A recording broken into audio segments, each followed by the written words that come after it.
"Ma'am, you can't just stand here watching kids like that," the officer said, his voice cutting through the warm afternoon air like something out of place, something heavier than it needed to be. And for a moment, everything else at the community baseball field seemed to pause. The crack of a bat in the distance, the low hum of parents chatting on folding chairs, the rhythmic thud of a ball hitting a glove, until all that was left was the weight of that sentence hanging between them and Ava. Carter didn't move, didn't flinch, didn't even turn right away, because she had heard tones like that before. The kind that weren't really questions, the kind that had already decided who you were before you ever spoke. And when she finally shifted her gaze toward him, slow and steady, there was no fear in her eyes, just a quiet kind of awareness, like she already knew how this moment would unfold, like she had seen this script play out too many times to count, and Officer Daniel Brooks mistook that calm for something else entirely, something suspicious, something that didn't belong here in his version of order, his hand resting near his belt as if the gesture alone gave his words more weight. "We've had complaints," he added, louder now, making sure the nearby parents could hear, making sure the attention turned. And just like that, the atmosphere changed.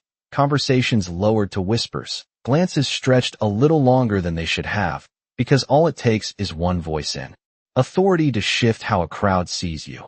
And suddenly Ava wasn't just a woman standing near a fence, observing footwork, tracking timing, noticing details most people would miss.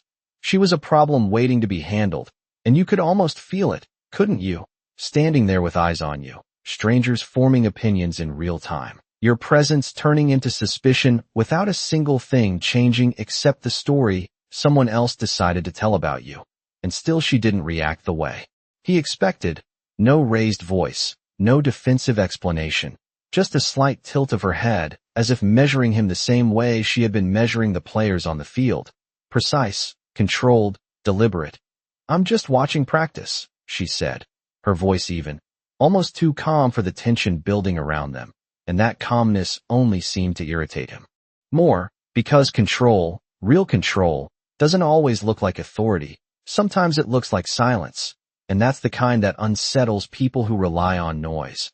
"Watching doesn't mean you belong here," Brooks replied quickly, stepping a little closer, closing distance the way people do when they want to assert space that was never really theirs to begin with. And somewhere behind him, another officer shifted, arms crossed, scanning her like she was something to be figured out instead of a person to be understood, and Ava finally turned fully toward them, the late afternoon sun catching the edge of her face, highlighting the stillness in her expression, and for a split second, just a fraction, there was something in her eyes that didn't match the situation, something deeper, something that didn't belong to someone being questioned at a local field.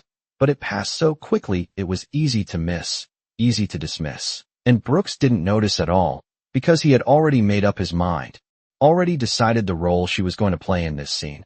"I'm going to need you to step away from the field," he said, firmer now, louder, as if repeating it would make it more justified, more real. And around them the game continued in fragments. Kids still running bases, a coach still calling out drills, but the focus had shifted, eyes drifting back again and again, curiosity turning into quiet judgment. And Ava let out a slow breath, not of frustration, not of fear, but of timing, like someone waiting for the right second to let something unfold. And then she said, almost softly, almost like a suggestion rather than a warning, "You might want to be careful with that decision." And it wasn't the words that made the air feel different. It was how she said them, steady, certain, like someone who understood consequences on a level he hadn't even considered. And Brooks gave a short, dismissive laugh, shaking his head. Because in his world, moments like this only went one way. Because in his world, people like her didn't get to dictate outcomes. And yet, if you had been paying close enough attention, if you had looked past the surface, you might have noticed something else entirely. How her eyes briefly flicked toward the parking lot. How her posture didn't tense but settled. How this wasn't escalation for her, it was alignment. Like pieces falling exactly where they were supposed to be. And the truth was, this wasn't the beginning of anything. Not for her. This was already in motion long before he ever walked up and decided to speak. Officer Brooks exhaled sharply through his nose, the kind of sound that carried impatience more than authority. And for a brief second he glanced over his shoulder, as if expecting someone to back him up, But what he saw instead were eyes, too many eyes, watching, waiting, quietly measuring how far this would go. And that only pushed him forward because once an audience forms, stepping back starts to feel like losing control. And control was the one thing he refused to let slip. Careful, he repeated, his tone edged with disbelief, like the word itself offended him, like it did not belong coming from her. And he took another step closer, closing the space until the distance felt intentional, almost staged. You do not get to tell me how to do my job, he added, louder now, projecting not just to her, but to everyone within earshot. And you could feel it, that shift. The moment where a situation stops being about facts and starts being about proving something, about maintaining an image that cannot crack in public. And Ava remained exactly where she was, hands relaxed at her sides, posture straight but not rigid, like someone who understood the difference between reacting and responding. And if you looked closely, you would notice something else too, something subtle, the way her eyes moved, not nervously, not searching for help, but scanning, cataloging, observing everything from the angle of the sun to the position of the parked vehicles beyond the field, as if this was not unfamiliar territory but something she had trained for, something she knew how to navigate without raising her voice or shifting her tone. I am simply standing in a public space, she said, calm, measured, each word placed carefully, and that calmness landed differently this time, not soft, not passive, but grounded, like a line drawn without needing to be loud. And for a fraction of a second, Brooks hesitated, not visibly enough for most people to catch, but enough for something inside him to tighten, because certainty thrives on reaction, and when it does not get one, it starts to unravel just a little. But hesitation does not last long in situations like this, not when pride is involved. And he straightened his shoulders, reinforcing the stance he had already committed to. We have had reports of suspicious behavior, he said, choosing his words more carefully now, but holding on to the same conclusion. And you fit that description. And there it was, the kind of statement that sounds official but explains nothing, the kind that shifts responsibility away from the person saying it and onto some invisible source, some unnamed complaint that cannot be questioned. And around them, a few parents exchanged glances, uncertain, uncomfortable, but unwilling to step in, because uncertainty tends to quiet people more than anything else. And Ava let the silence stretch just long enough for the weight of his words to settle, just long enough for the moment to breathe, and then she tilted her head slightly, not in confusion, but in acknowledgement, like she had just confirmed something she already suspected. And what exactly did they report? She asked, her voice steady, not challenging, not defensive, just precise. And that question landed heavier than anything else she had said so far, because it asked for clarity in a situation built on assumption. And Brooks opened his mouth, paused, then shifted his stance, redirecting instead of answering.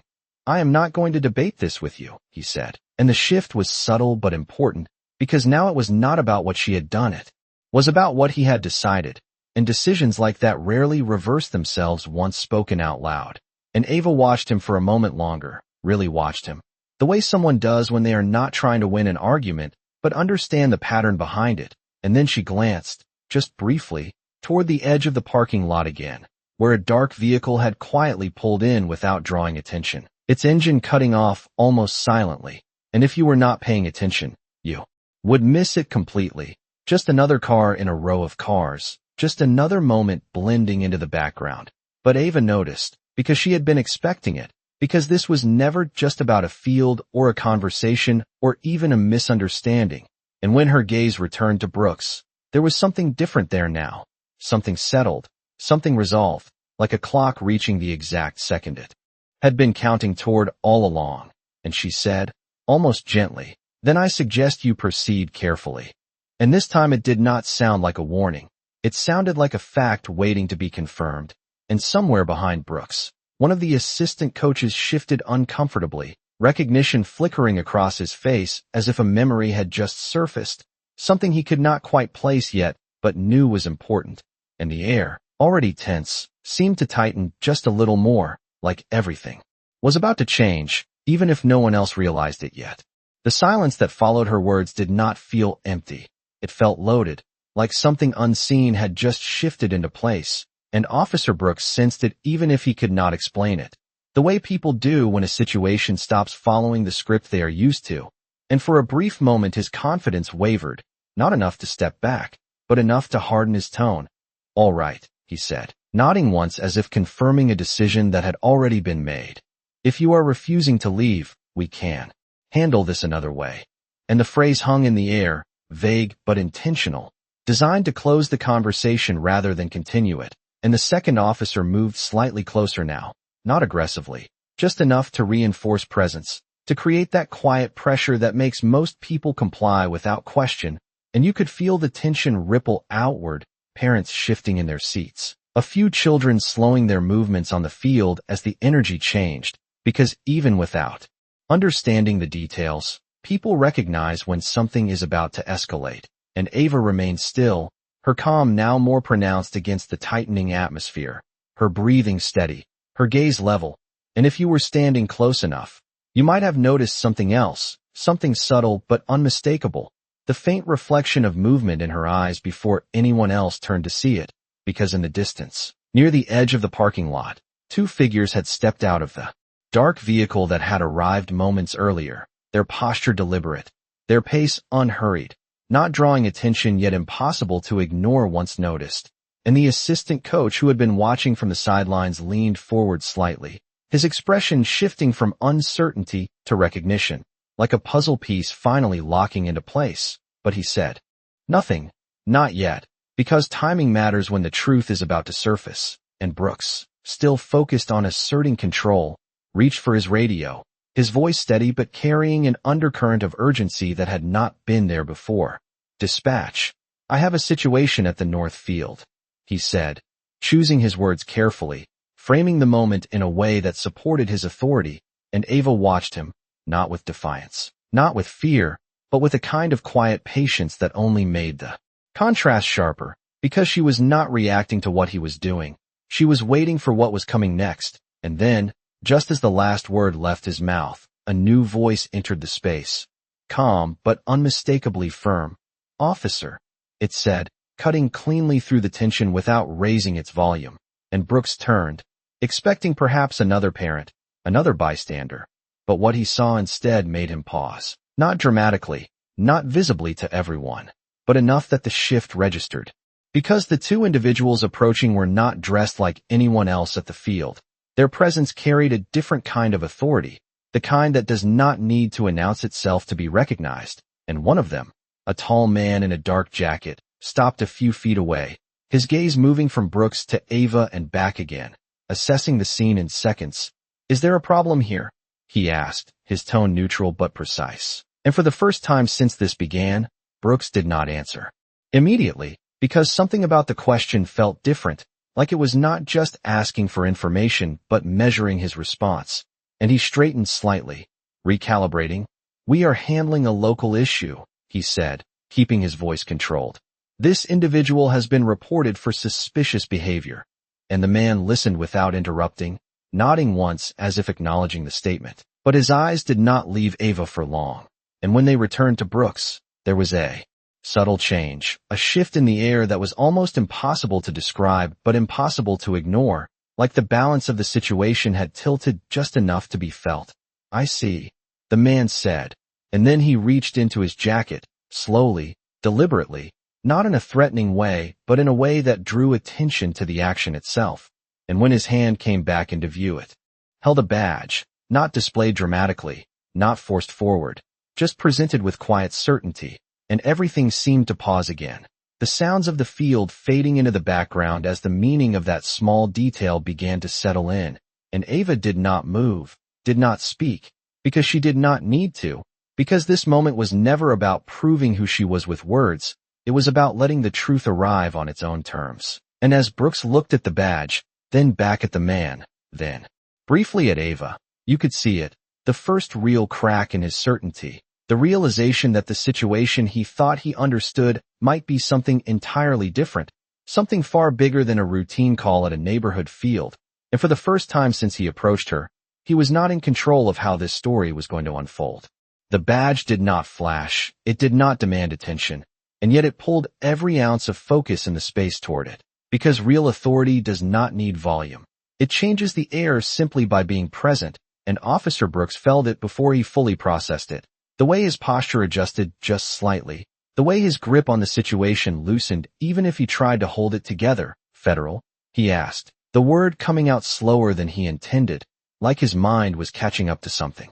His instincts had already recognized, and the man in the dark jacket did not rush to answer, did not step closer, did not escalate. He simply held the badge steady for a moment longer before lowering it with the same calm precision.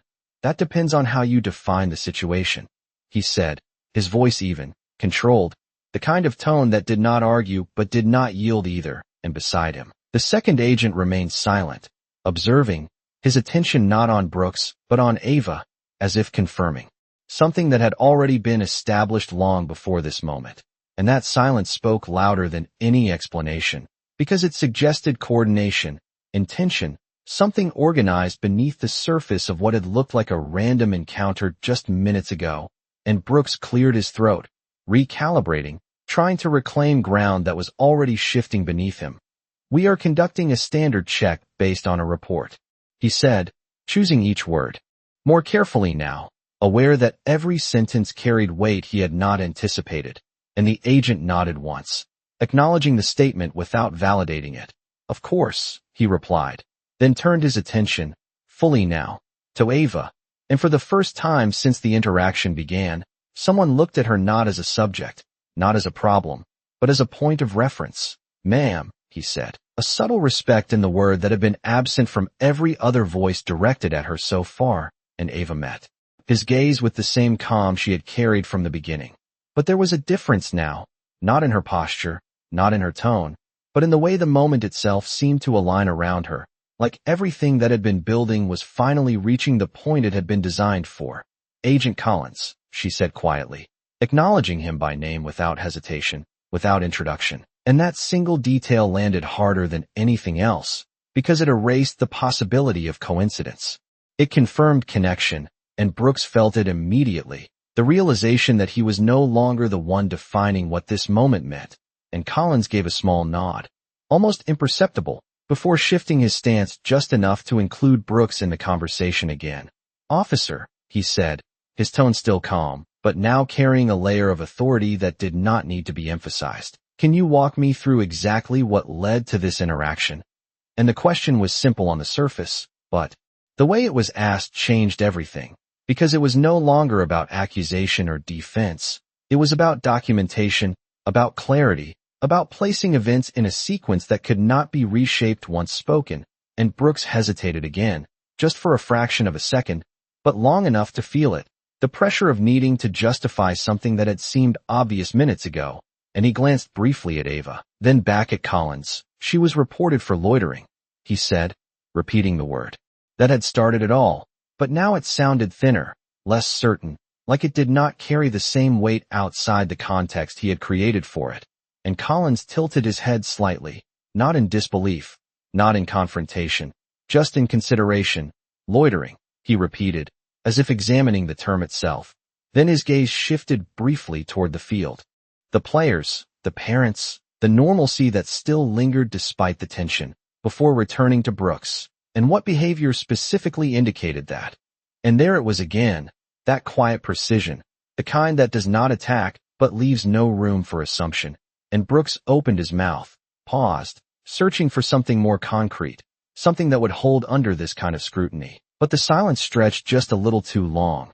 And in that space, something became clear, not just to Collins, not just to Ava, but to everyone watching. Because sometimes the absence of an answer says more than any explanation ever could.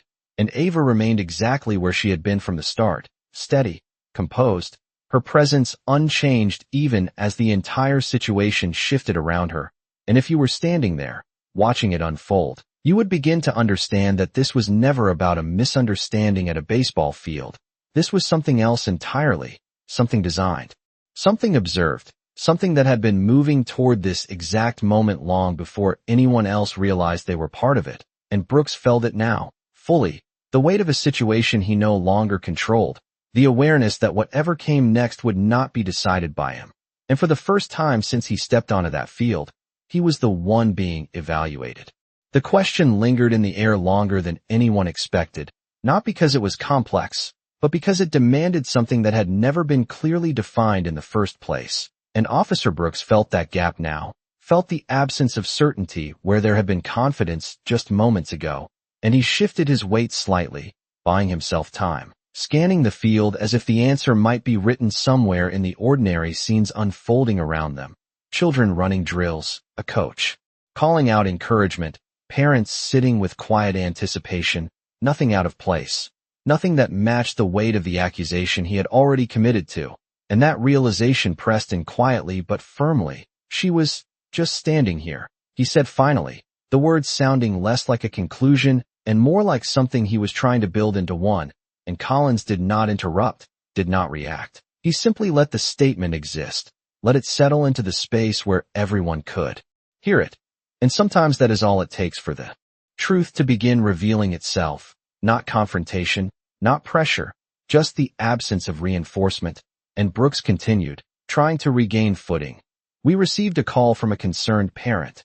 He added, reaching for something external, something that justified the decision.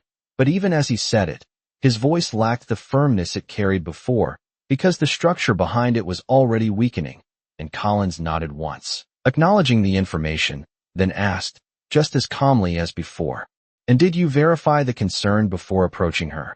And there it was again, that quiet precision, the kind that did not accuse but did not allow assumptions to pass unchecked. And Brooks hesitated, just enough to be noticed, just enough to shift the energy again, because verification requires observation, and observation requires time, and time had not been part of this interaction. And the silence that followed spoke clearly to anyone paying attention, and Ava remained still, her presence unchanged, her expression composed. But there was something else now, something almost imperceptible, a subtle shift in her focus as she watched the exchange unfold, not as someone caught in it, but as someone measuring it, evaluating it, the way a trainer watches a trainee make decisions under pressure, noting what is said, what is not said, how quickly conclusions are formed, how easily they unravel when examined. And Collins turned his head slightly, glancing toward the second agent who gave a small, confirming nod, a silent exchange that carried more meaning than words ever could. And then Collins reached into his jacket again, this time not for a badge, but for a small notebook, the motion deliberate, unhurried, the kind that signals transition, not escalation. And as he opened it, the sound of the pages shifting seemed louder than it should have, because in that moment, it represented something larger, something official, something that would not disappear once written down. And Brooks noticed it immediately, the implications settling in as quickly as the realization that he was no longer directing this situation. Officer Brooks, Collins said, his tone still even, still controlled, but now carrying a clarity that left no room for interpretation. I am going to need you to walk me through your actions step by step. And this time it was not a request in the casual sense. It was a process, a structure, something that followed its own rules regardless of personal intent. And Brooks nodded slowly, not because he agreed, but because there was nothing else to do. And as he began to recount the sequence, the details sounded different out loud, smaller, less certain, stripped of the authority they seemed to carry internally. And around them, the field had grown quieter, not completely silent, but aware, like everyone understood that something important was unfolding even if they could not fully explain it. And Ava watched it all with the same steady composure, her gaze moving between Brooks and Collins, not with judgment, not with emotion, but with recognition, because this was the moment where perception meets reality, where assumptions are placed against facts and either hold or fall apart. And as Brooks spoke, the distance between those two grew more apparent with every word, and for the first time since the interaction began, it was no longer about what he believed had happened. It was about what could actually be shown, what could be justified, what could stand on its own without being supported by tone or authority. And that shift changed everything, because once a situation moves into that space, it cannot return to what it was before. And Ava knew it, Collins knew it, and now, standing there in the middle of a quiet baseball field under the fading afternoon light, Brooks was beginning to understand it too. That this moment was never just about a woman standing alone. It was about something much larger, something that had been observing him just as closely as he thought he had been observing her. And the realization, slow but undeniable, began to settle in. By the time Officer Brooks finished speaking, the version of events he had relied on just minutes earlier no longer carried the same certainty. And you could hear it in the way his voice settled at the end, not confident, not firm, just finished, like a statement that had nowhere else to go. And Agent Collins did not respond immediately. He simply let the silence stretch again, because silence, when used correctly, does something questions cannot. It forces reflection without direction, and in that space, every detail Brooks had just shared seemed to replay in real time, not as he intended it, but as it actually sounded, stripped of assumption, stripped of authority, reduced to its core. And Collins finally closed the small notebook. With a soft motion, not abrupt, not dramatic, just enough to signal that something had been recorded, something that now existed beyond the moment.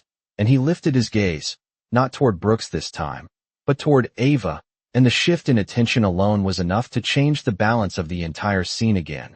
Because up until now, she had been the subject of the interaction, and now she was becoming the center of it. "Ma'am," Collins said, his tone carrying the same calm respect as before.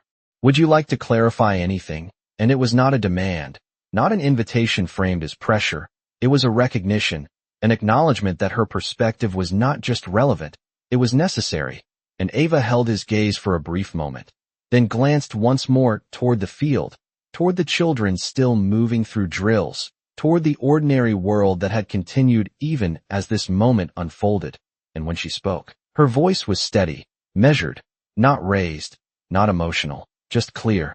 "There is nothing to clarify," she said, and the simplicity of the sentence landed with a weight that extended far beyond the words themselves, because it did not defend, it did not explain, it simply existed as truth. And Collins nodded slightly, as if that answer confirmed something he had already understood, and then, slowly, deliberately, he shifted his stance again, turning just enough to face Brooks directly.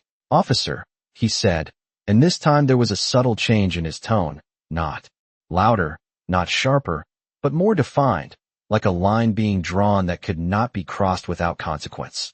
"Do you understand where this situation stands now?" And the question was different from the others, because it was not asking for information, it was asking for awareness, and Brooks felt it immediately, the weight of it, the realization that this was no longer about explaining what had happened. It was about recognizing what it meant, and he hesitated just long enough for the answer to become clear even before he spoke. "Yes," he said quietly, though the word carried less certainty than it should have, because understanding is not always immediate. Sometimes it arrives in pieces, in fragments that take time to fully connect, and around them, the atmosphere had shifted completely, the earlier tension replaced by something more focused, more defined, like the moment had moved from confusion into clarity. And Ava remained exactly where she had been, her posture unchanged, her expression calm.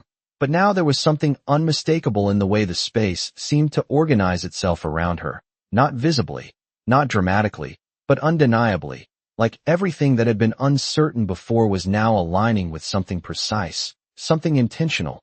And Collins took a small step back, not retreating, but creating space, the kind of space that allows the next part of a process to unfold without interference. And the second agent moved slightly closer to him, their positions forming a quiet structure, coordinated without a word being spoken. And Brooks noticed it, the way they positioned themselves, the way they did not need to communicate verbally to remain in sync. And it reinforced the realization settling deeper within him, that this was not random, this was not reactive, this was organized, deliberate. And for the first time since the interaction began, he was not thinking about what to say next. He was thinking about what he had already done, replaying it, examining it, seeing it from a perspective he had not considered before. And that shift, that internal reevaluation, was more powerful than any external correction, because it changed how the moment would be remembered, not just by those watching, but by him. And Ava watched it happen, not with satisfaction, not with judgment, but with the quiet awareness of someone who understands that real change does not come from being told you are wrong. It comes from realizing it yourself. And as the late afternoon light stretched across the field, casting long shadows that seemed to slow everything down, the moment reached a point where nothing else needed to be said for its meaning to be clear, because sometimes the strongest statement is not spoken out loud. It is understood in silence, and in that silence, the roles that had defined the beginning of this interaction no longer held the same weight, because the person who thought he was in control had become the one being evaluated, and the person who had been questioned without reason had never lost control at all.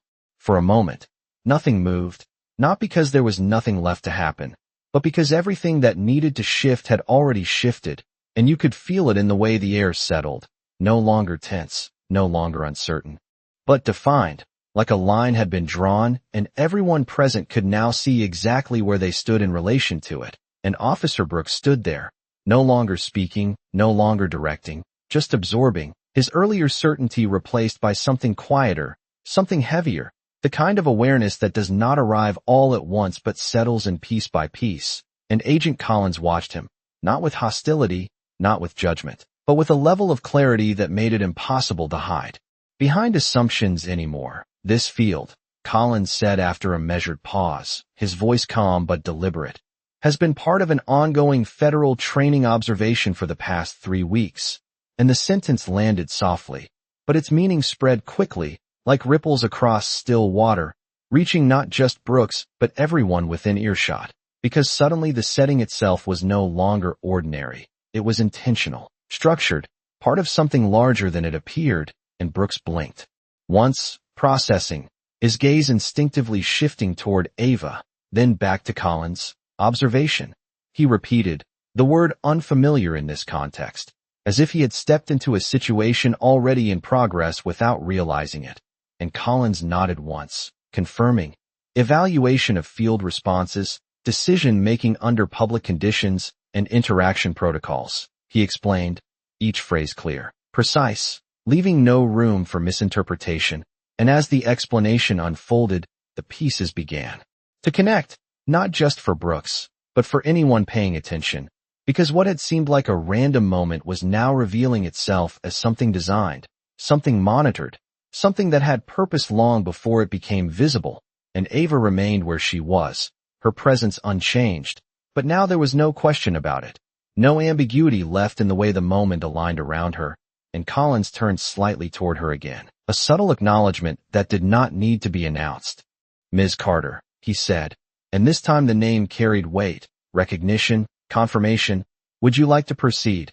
And the question was simple, but everything about it indicated that the next step belonged to her, not to him, not to Brooks, not to anyone else present.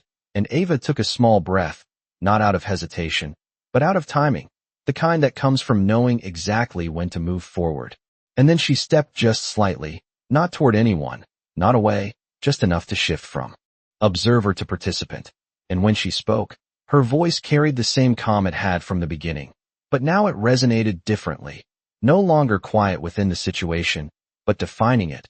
"This was not about standing at a field," she said, her words steady, measured. "This was about how quickly a decision can replace observation." And the statement was not directed at Brooks alone. It extended outward, encompassing the entire moment, the entire process that had just unfolded. And Brooks listened, not interrupting, not responding, because there was nothing to argue, nothing to defend, only something to understand. And Ava continued, her gaze steady, not confrontational, just clear. "You approached with a conclusion already in place," she said.